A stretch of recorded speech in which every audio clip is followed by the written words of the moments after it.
Praise the Lord. My name is Leslie Verghese, and it's once again an honor and a privilege for me to bring God's Word through the media of Power Vision as well as Agape Partners Family Empowerment Series. For the past very many months, we've been talking primarily about mental health issues. And I continue to trust in the Lord to do the same. One of the main reasons is mental health problems have become of paramount importance in the entire universe in recent years. The World Health Organization, as I have said many times in this series itself, had predicted about 15 years ago that by the year 2020, depression will become the most prevalent disease in the entire world. And the pandemic hit around the same year, and the post-COVID mental health syndromes have accelerated the problem that was predicted. And mental health issues, either secondary to physical conditions that people encountered or the emotional drain that people have gone through, have really complicated matters further. The worldwide economic depression that we have been seeing, or the recession that we have been seeing, has not helped resolve the problem either.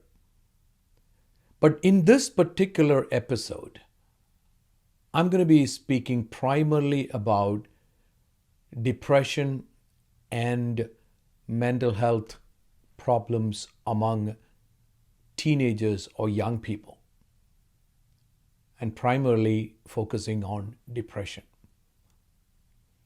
Most of the people can probably think of a time during your teenage years when you were sad, lonely, or of low energy level, or feeling of low self-esteem. And I do not think anybody is exempt from that.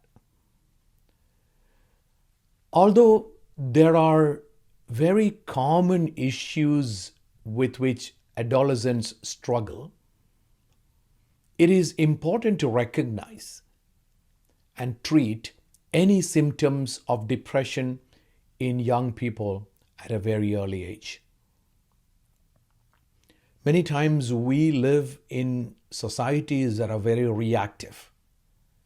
Proactive measures are very minimally taken in almost every aspect of life, let alone mental health, because of the stigma and the taboo that's been placed upon mental health, and the fear of the future being affected for young people.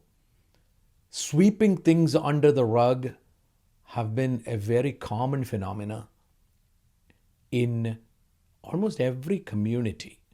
And the Indian community or the South Asian community has been guilty of this more than anybody else. Adolescence, or the young teen years of a person, is a huge pressure-filled time. It's a time of huge upheavals from all directions. They have a body that is growing, their mind is growing, but the body is growing at a faster pace than their mind. They have grown out of being a child, but they have not fully grown into an adult.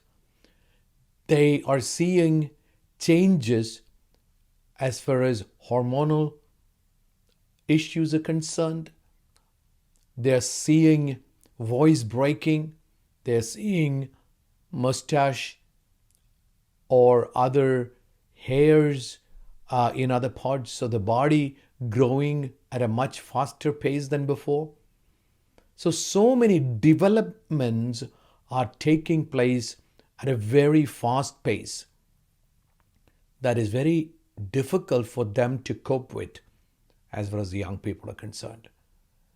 They might resemble the adults and are often expected to present themselves or act themselves as adults, but that doesn't mean that they can handle all the stressors in a healthy way, and then they become very overwhelmed.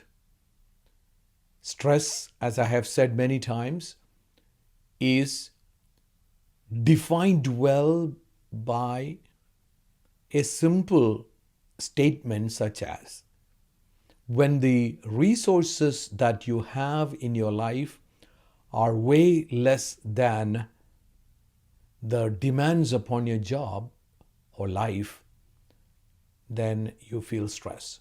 Unmanaged stress causes anger, unmanaged anger causes frustration, and unmanaged frustration and anger causes aggressive, truant, and unhealthy behaviors. So, this is a very common thing that happens in young people. The demands are very high. School demands, church demands, parental demands, the bodily demands, emotional demands. All these overwhelm the young people with very little help. And during this time, they are at risk for anxiety, depression, eating disorders, and health issues stemming from other situations such as overwhelming stress upon their lives. And you see this all manifesting in a very negative way. Unfortunately, as I said before, this is manifested in a very drastic way. Somebody does something that is not healthy, that is not wise.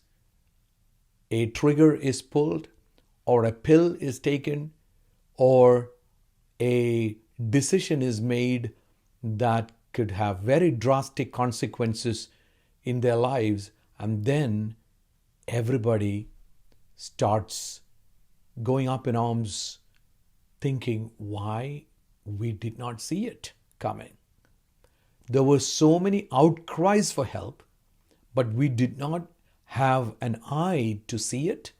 We did not have an ear to hear it, and we did not have the wherewithal to respond appropriately and promptly to pick up these signals that they gave with their lives. They don't know, these young people many times, they are at a loss for their own self-understanding. They are also at a loss for their own personal identity. Neither adult nor young or no youth. And they don't always know how to respond to the life experiences effectively, and also to the people in their lives appropriately. And they emit signals that many times we are not able to pick up as adults, because we are focused on their performances. We are focused on their upbringing according to our expectations. We are not able to empathize with them by putting ourselves into their shoes to see what they might be going through. Depression and anxiety are very common among teenagers. According to Mental Health America, suicide is the third leading cause of death among teens. Depression in teens should be taken very seriously. 70% of the teens report that anxiety and depression are serious problems among themselves as well as their peers. And this is primarily given by the Mental Health Association of America. So, a teenager struggling with anxiety or depression might feel very lonely and very misunderstood. About 31% of the teens reported being overwhelmed when they did a survey, with stress levels on averagely higher than that of an adult.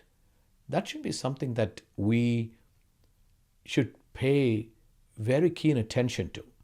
31% of the teens surveyed through a random sample in America by the MHA stated that their stress levels are higher than that their parents face or the adults face.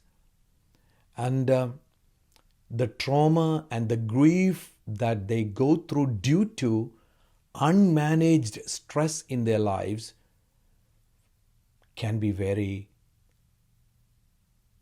difficult to manage, and that can actually cause so much drastic consequences in their lives. So, what are the red flags to watch for in teens, especially with regards to depressive tendencies? I want to give a disclaimer here.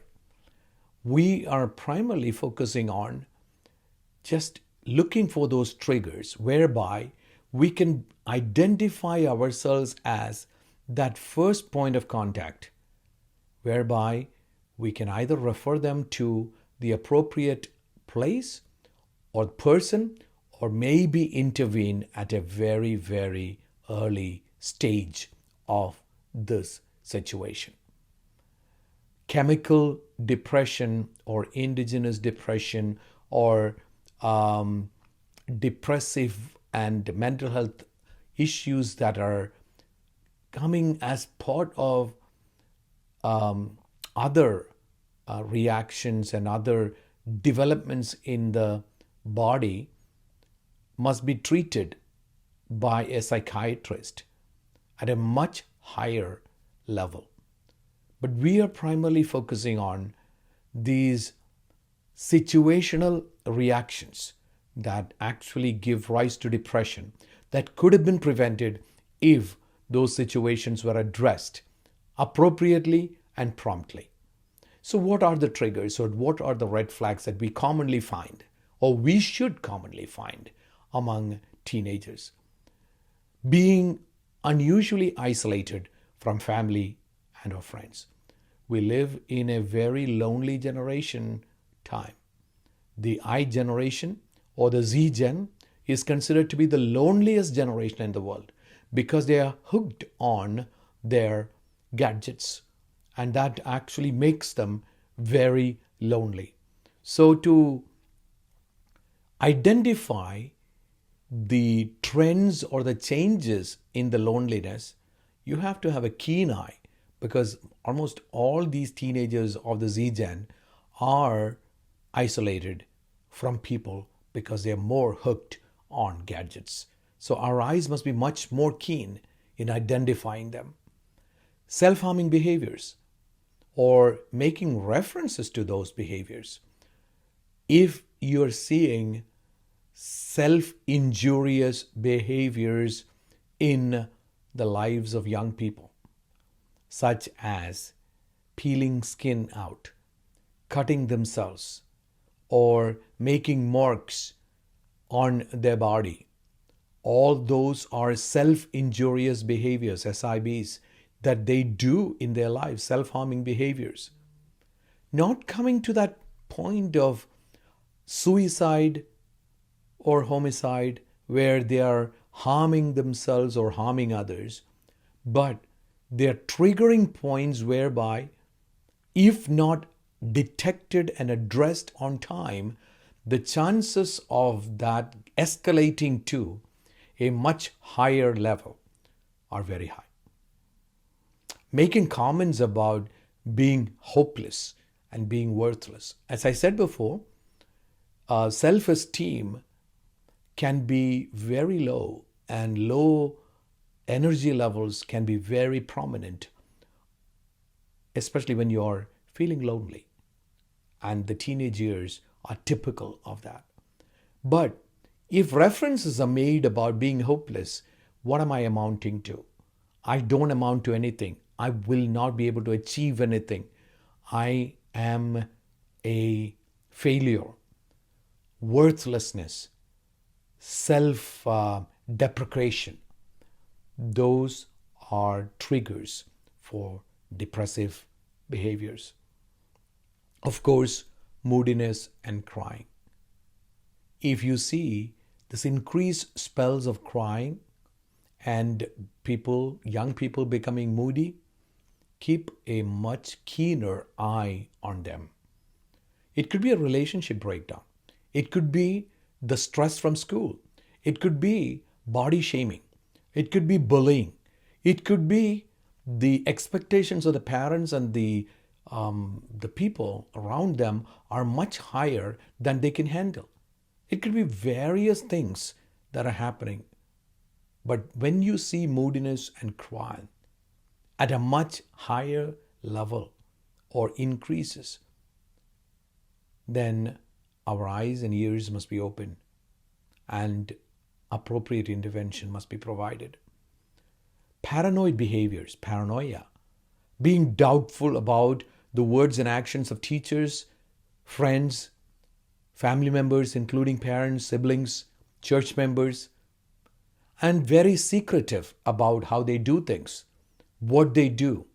All those are important aspects of looking at where they are going with their depressive behaviors.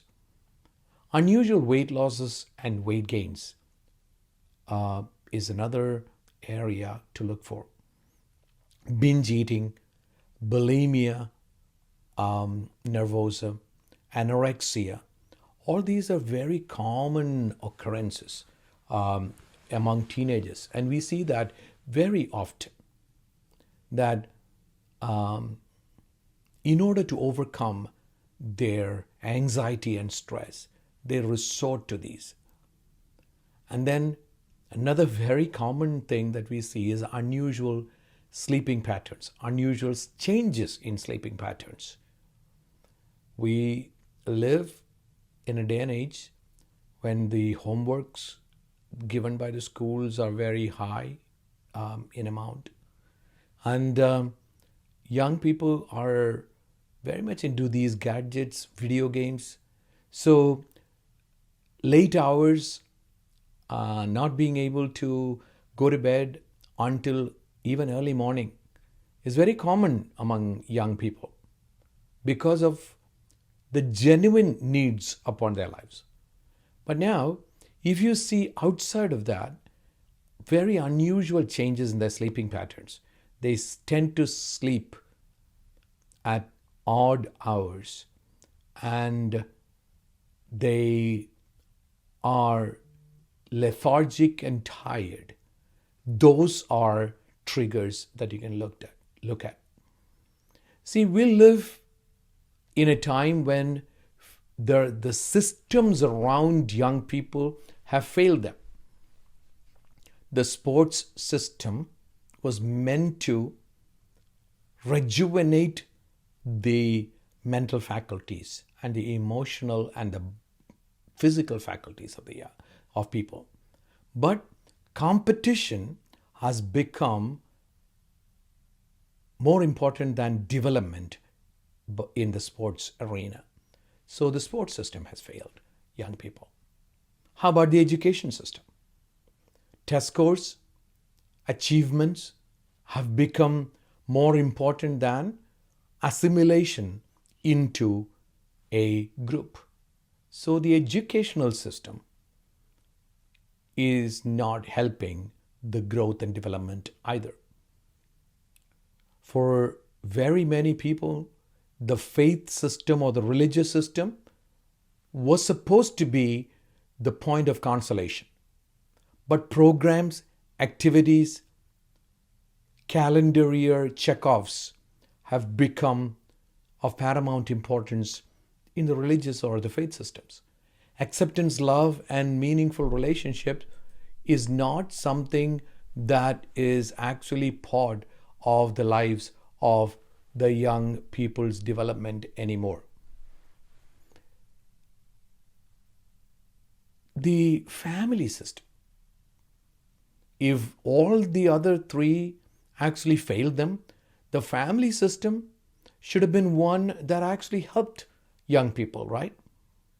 But family also is focused more on doing and performing than being. So abandonment by the adult system, disintegration of families. A lot of young people are actually growing up in broken families, one-parent families. Lack of authentic morality. We used to live in a biblical morality where things used to be right and wrong, and we knew what was right and wrong. Then we moved into non-biblical morality where things were right and wrong, but we did not know what was right and wrong. And then it became a time of immorality where things were right and wrong, but we didn't care as to what was right and wrong. But we live in a time of relative morality where there are no absolutes. My rights are my rights, and somebody else's rights are somebody else's rights. So even between siblings, children and parents, there are no clear moral codes, ethical codes. Then stress from overstimulation. We live in a very stimulated environment. Food is an overstimulant. Our entertainment industry is an overstimulant. Our musical systems is an overstimulant. The way in which we conduct life on a day-to-day basis, we have so much stress coming from overstimulation. And the influence of technology and media are so high. So think about the threshold at which these young people are growing up.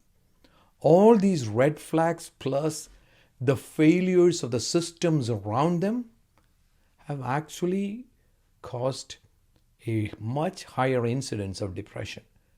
So look for the red flags, reduce the negative influences from these systems, try to put as much positive influence into these systems as possible as a preventive measure so that we can be proactive than reactive.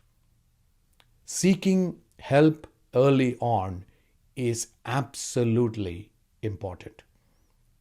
The AACAP, the American Academy of Child and Adolescent Psychiatry, they say like this: psychodynamic psychotherapies are based on the assumption that a child's behavior and feelings will improve once the inner struggles are brought to light.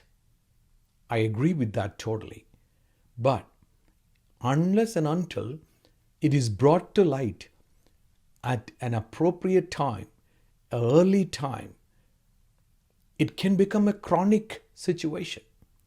So when an acute issue manifests, the ability for us to be able to identify it and appropriately act on it is very important. So this talk was primarily or is primarily focused on these immediate caregivers. And that could be the parent, the teacher, the Sunday school teacher, the youth worker, or the friend, rather than the professional. And being able to identify, understand, and appropriately respond at an early time is what is crucial. So establishing a therapeutic alliance, even from a very non-professional standpoint, a trusting relationship, a safe conversation, a consistent relationship or a conversation, and the effort on the part of the listener or the observer to normalize the experiences that the people go through is important. Understand what is bothering them.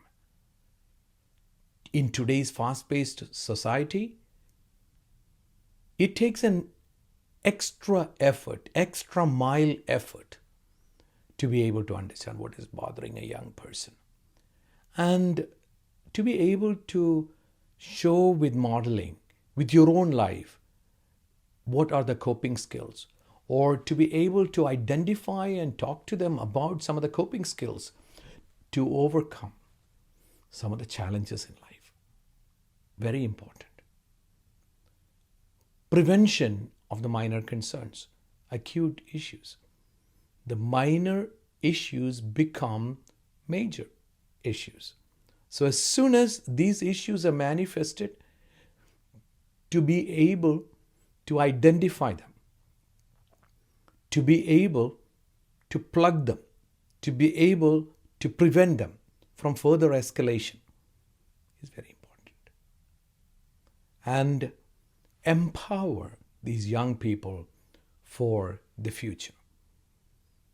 Give them as much affirmation, give them as much appreciation, show as much availability, so that the loneliness is removed. The feelings of self-esteem are addressed. Now, none of these probably may help in some situations, even in an acute stage, and some of them may not work in a chronic stage. And that's when you are able to refer or direct them, connect them with an appropriate professional. I'm not saying that every situation needs the presence and the intervention of a psychiatrist. Medical pharmacological intervention may not be needed for many people. So many of them, verbal therapy may be enough for situations to resolve. Cognitive behavioral therapy, dialectical behavioral therapy, family therapy, interpersonal therapy, psychodynamic psychotherapy, supportive therapy, all these psychotherapeutic approaches are available in this age right at our fingertips. Utilize them. Connect them with a Christian psychotherapist so that they will be able to talk to them and they will be able to identify, establish a therapeutic alliance, understand what is bothering them, develop coping skills, prevent those minor concerns that they have, and empower them for the future. Keep an eye on the triggers. If they are isolated, if they are having moodiness and crying, if they have secretive and paranoid behaviors, unusual weight losses, and unusual changes in sleeping patterns. Beloved, your child or the person that you're so much vested in may be going through the early phases of depression. And if so, that look, that observation, that intervention from your part at the earliest stage possible can save a life and can even save multiple lives. Reactive measures can only minimize the damage. Proactive measures can prevent any damage whatsoever. Be proactive. Look for those triggers. Act. If you see something, say something. If you see something, do something. Because every child is like a glass jar, fragile, handle with care. May God bless you to have a better understanding of mental health among the young people, mental health issues among the young people. And may we be able to do what is needed at the appropriate time so that we can resolve the problems appropriately. God bless you all. Thank you.